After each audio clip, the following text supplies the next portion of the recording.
Entrevista Venevisión. Líder en opinión. Por tu canal independiente, Venevisión. Amigos, bienvenidos a Entrevista Venevisión Matutina. Vamos a conversar, como lo anunciamos, con Octavio Solórzano. Él, además de constituyente, es el presidente de la Federación Nacional de Sindicatos Regionales y Conexos de Trabajadores del Sector Salud. Gracias por la invitación. Buenos días. Es un placer para nosotros tenerlo. El sector salud, en principio con los enfermeros al frente, y luego se fueron sumando médicos, bioanalistas, farmacéuticos y otros profesionales del área, comenzaron un conflicto que supera ya los 2 meses. Ellos insisten en que no solamente es por reivindicaciones laborales, sino también por la dotación de insumos y medicamentos en la red de hospitales y ambulatorios del país. Justamente en medio de ese conflicto, el presidente de la República anuncia un nuevo aumento salarial. ¿Cómo están las conversaciones con los gremios del sector salud actualmente? Fíjate, pasé un poquito de historia de ese tal llamado conflicto. Primero, lo que empezamos a manifestar nuestras inquietudes salariales fuimos nosotros, Fenacintrasalud, en febrero. Nosotros hicimos tomas de las direcciones regionales de salud, de los consejos legislativos en cada uno de los estados, haciendo un llamado de atención porque el salario para ese momento eran 600.000 bolívares mensuales. Eso no alcanzaba absolutamente para nada. Inclusive yo vine para acá en junio a un programa donde estábamos señalando pues, que había un éxodo de profesionales, sobre todo de la medicina, hacia el exterior, que le sale al Estado muy costoso y que había que dictar una política salarial para poder tener esos profesionales que además no se querían ir, porque todo el mundo le fascina vivir en Venezuela, ¿ok? Nosotros amamos Venezuela. Y allí se dio una discusión para una acta convenio que se firmó, muy buena por cierto, 1.600% de aumento de los salarios de los profesionales de la salud, sobre todo los médicos. Ahorita un médico, el salario de un médico son 130 millones de bolívares mensuales. Eso es lo que está devengando un médico en estos momentos. ¿Bolívares de los antiguos? De los antiguos, 130 fuerte. millones, sí, fuerte. ¿Ok? Con un salario básico que se tenía entre 3 millones y 7 millones de bolívares. ¿Ok? Ahora te podrás imaginar cuánto va a ser el impacto con un salario mínimo de 1.800 bolívares soberanos. ¿Ok? Nosotros dimos esa discusión. ¿Y qué pasó con el gremio? Como dicen todos los gremios, no en todos los gremios, en un grupo muy reducido. ¿Qué estaban pidiendo ellos principalmente? Después que nosotros empezamos a discutir el acta convenio, estaban pidiendo $1.000, es decir, dolarizar el salario. Después saltaron a pedir que querían la misma referencia de los militares, porque salió una tabla por allí, no sé si era chimba, o si era verdad, o si era mentira, etcétera, etcétera. La tomaron. Después, cuando se dieron cuenta que parece que la tabla tal, una tabla era mentira, entonces estaban pidiendo 210 salarios mínimos como base para empezar a discutir las contrataciones colectivas. Que yo sepa, y la mayoría de esos representantes de esos gremios vienen de la cuarta y tienen añísimos allí en esos colegios, nunca le pidieron en la cuarta 210 salarios mínimos a nadie. Jamás y nunca se lo pidieron. Entonces fueron cambiando su discurso en la medida que se le iba desmontando y se le fue desmontando con el acta convenio, que llegó en estos momentos a mejorar sustancialmente los ingresos de los trabajadores, de todos los trabajadores en general. Y a este punto que llegó, bueno, la última marcha creo que fue, no sé, porque yo vi unos videos allí en el hospital de niños, la mayoría no eran trabajadores de la salud. Había una representación allí de enfermeras y enfermeros, pero no pasaban de 200.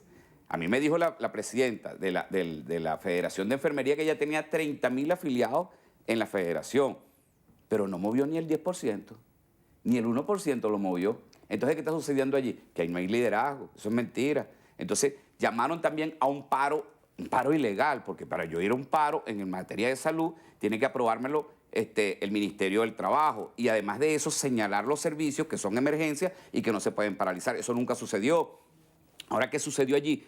Que estaban exponiendo a unos trabajadores a hacer un paro ilegal y que ponían su estabilidad laboral en tela de juicio, porque el Estado podía proceder, levantar expediente y podían votar a estos trabajadores. Nosotros, ese paro es ilegal, eso no puede ser así. Hay que protestar. Hay que protestar por un salario justo, estamos de acuerdo. Lo que no estamos de acuerdo es que se le paraliza el servicio de salud a la población más necesitada, porque los más necesitados son los que dan los servicios de salud públicos en este país. Sin embargo, algunos representantes del gremio salud afirman que el paro ocurre de manera técnica o de hecho. Por ejemplo, la plataforma Médicos por la Salud habla de que hay una insuficiencia de 85% en insumos y material médico y de 90% de medicinas en los principales hospitales y ambulatorios del país, y que esto no les permite prestar la atención que necesitan los pacientes tal como lo dice la Constitución.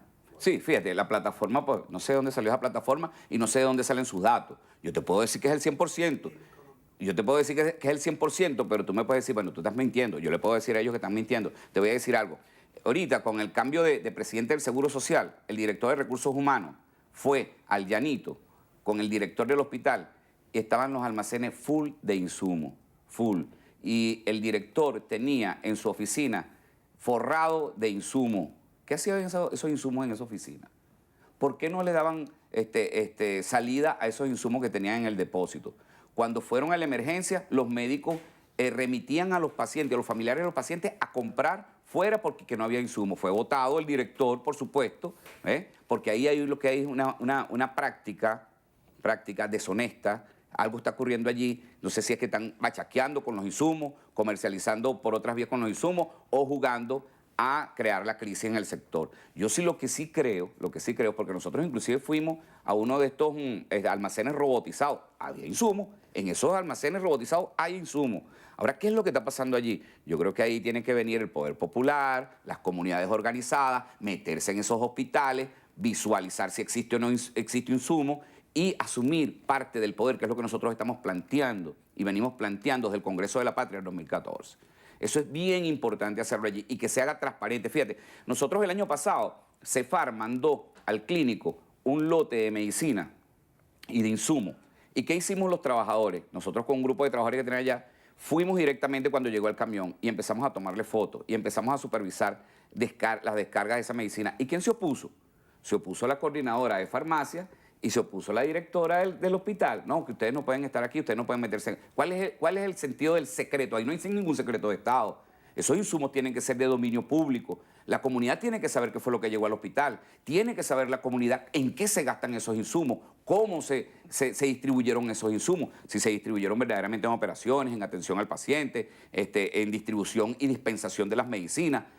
Eso es lo que nosotros tenemos que hacer transparente allí. La gestión en los hospitales y no seguir secuestrados por un director de un hospital o por un grupo muy pequeño que se asumen en los hospitales como propios, se apoderan de los hospitales, se apoderan de los insumos y el paciente pasando trabajo y la comunidad pasando trabajo y nosotros que somos los que le damos la cara al paciente, ¿verdad? Viendo cómo nos dicen de todas cosas, de todas formas y nos insultan porque, bueno, nos dicen desde arriba que no hay insumos.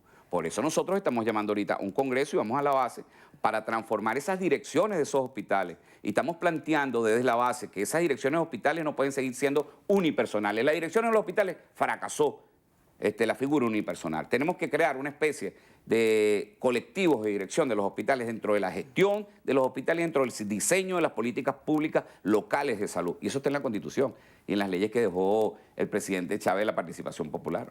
En cuanto a las medidas económicas que anunció el presidente Nicolás Maduro, ¿qué piensa usted sobre todo de las críticas que ha habido de sectores que aseguran que no van a funcionar porque la hiperinflación no se va a disminuir a través de decretos? ¿Qué piensa sobre el incremento salarial? Ok, 1.800 bolívares soberanos, pero por ejemplo el Sendas, que es una referencia que tenemos de la Federación Venezolana de Maestros, ubica el costo de la canasta básica en 678, es decir, 6.780 bolívares soberanos. Maestro, me diste. El Sendas de la Federación Venezolana de Maestros. Ok, déjame decirte, se discutió un contrato colectivo en educación donde se pasa aproximadamente el salario mínimo, pasa 30 veces cuando se le aplica el contrato colectivo. ¿Qué significa eso? Por supuesto que ese es el salario mínimo. Si le aplican el contrato colectivo de educación a un educador, el salario yo creo que va a estar por encima de 20.000 bolívares soberanos cuando se le aplica el contrato colectivo. Entonces no lo tomen como referencia. Nosotros en las instituciones no tomamos como referencia, lo tomamos como referencia para calcular nuestras incidencias salariales y nuestros beneficios salariales. Pero no, eso es lo que realmente se paga para nosotros. ¿Me explico? Empezando por allí. Lo otro es hiperinflación. Hiperinflación cuando una moneda está atada a un comodite. ¿Qué es un comodite? Una materia prima. ¿Cuál es la materia prima que abunda en Venezuela? El petróleo. Está atada al petróleo. Hay un anclaje al petróleo. Hay una referencia, cosa que no sucedió en el pasado con el Bolívar Fuerte, que sí sucede en estos momentos con el petro atado a un barril de petróleo y anclado a 3.600 bolívares soberanos. Allí hay una referencia, ya hay un patrón de referencia, un patrón de fijación y que es movible, es escala, no es fijo, depende del valor del petróleo en el mercado que se tenga que suba o baja, entonces el precio de la moneda va a tener una referencia, va a subir o va a bajar, y también va a tener una referencia el bolívar soberano. Por eso es que nosotros decimos, este plan, este programa de beneficios económicos a la población tiene otras características, pero fíjate que es tan importante que lo primero que hace el presidente Nicolás es reconocer que el salario mínimo que se tenía en el pasado quedó desfasado, porque tú como comerciante vendías 1 kilo de queso y pagabas 2 salarios mínimos mensuales. Pues el salario mínimo estaba en 3.000 y pico, 3 millones y pico, 1 kilo de queso está costando 9 millones, ¿me explico? Entonces tú, el comerciante, vendía 1 kilo de queso y ya le tenía a los empleados el mes, ya se le pagaba con ese kilo de queso que vendía. Entonces no era una referencia. ¿Qué hace el presidente Nicolás? Poner un salario mínimo de referencia fundamental para poder recuperar el poder adquisitivo de la clase trabajadora, fundamentalmente de la clase trabajadora. Después de allí, toma la siguiente medida, los 50 productos, ya salieron los 25, ¿verdad? Que nos sigue siendo una referencia. Dentro de esos 25, se sumó, sale la sumatoria, son 1.000 bolívares soberanos, es decir, todavía 1.800, quedan 800, faltan los otros 25 productos, es decir, que ya estamos recuperando. Si yo anteriormente, con mi salario mínimo, compraba medio kilo de queso, ya me está dando por lo menos para comprar 25 productos de la canasta básica, ¿me explico? Entonces la referencia no es la misma, Con respecto a la inflación, eso depende fundamentalmente de la especulación. Si el Estado verdaderamente fiscaliza, supervisa y controla como debe ser, con un bolívar anclado a un petro y ese petro anclado al petróleo, es totalmente diferente. Pero ahí tiene que haber una cuestión de disciplina fiscal. ¿Qué nos dijo el presidente Nicolás Maduro a nosotros? Hay que ir al déficit fiscal cero. Es decir, yo no puedo seguir emitiendo dinero inorgánico. Eso es lo que se llama disciplina fiscal. ¿Qué es lo que nosotros tenemos que hacer verdaderamente? Bueno, tenemos que sentarnos a rediscutir. Porque lo primero que nosotros tenemos que proteger es este plan económico. A nosotros nos interesa, más que un aumento salarial, detener la inflación. La inflación exfolia todo nuestro trabajo, toda nuestra capacidad adquisitiva, toda, absolutamente toda. ¿Me explico? Para nosotros es fundamental más derrotar la inflación que estar pidiendo aumentos salariales cada mes. Nos queda muy poquitico tiempo. ¿Usted confía o garantiza que va a haber paz laboral, que se les va a reconocer pasivos laborales a los trabajadores del sector salud y que se van a preservar sus puestos de trabajo, que no va a haber quizá disminución de horas para reducir el salario? ¿Pueden estar tranquilos? Mira, no lo he visto jamás y nunca en eso, si no el presidente Nicolás no hubiese aumentado 30 veces fue el salario mínimo, creo que fue más de 30 veces. No lo hubiese hecho si esas afirmaciones fueran verdad. Aquí lo que se está buscando es por la estabilidad, es más. En 5 años el proyecto que hay es graduar 100.000 médicos de la patria para profundizar la atención en el Sistema Público Nacional de Salud. En este momento estamos en Congreso, ahorita lo vamos a instalar. Hoy y mañana tenemos Congreso porque de allí vamos a discutir las líneas maestras para la construcción del Sistema Público Nacional de Salud con los preceptos constitucionales y después de allí ir a la redacción de la ley de salud bajo los parámetros que están establecidos en la Constitución de la República Bolivariana de Venezuela, que todavía es una deuda que tenemos desde el año 2000, que es una orden de la Constitución y no se ha podido legislar en ese momento. En eso estamos nosotros en este momento. Se nos ha agotado el tiempo. Muchas gracias por haber venido a conversar con nosotros. Gracias. Así despedimos a Octavio Solórzano, constituyente, presidente de la Federación Nacional de Sindicatos Regionales y Conexos de Trabajadores del Sector Salud, FENACIRTRASALUD, y también vicepresidente de la Central Bolivariana Socialista de Trabajadores. Gracias a ustedes también por habernos acompañado nuevamente en Entrevista Venevisión. Les pedimos que se queden allí porque al regreso de la pausa comercial tenemos más de la emisión matutina.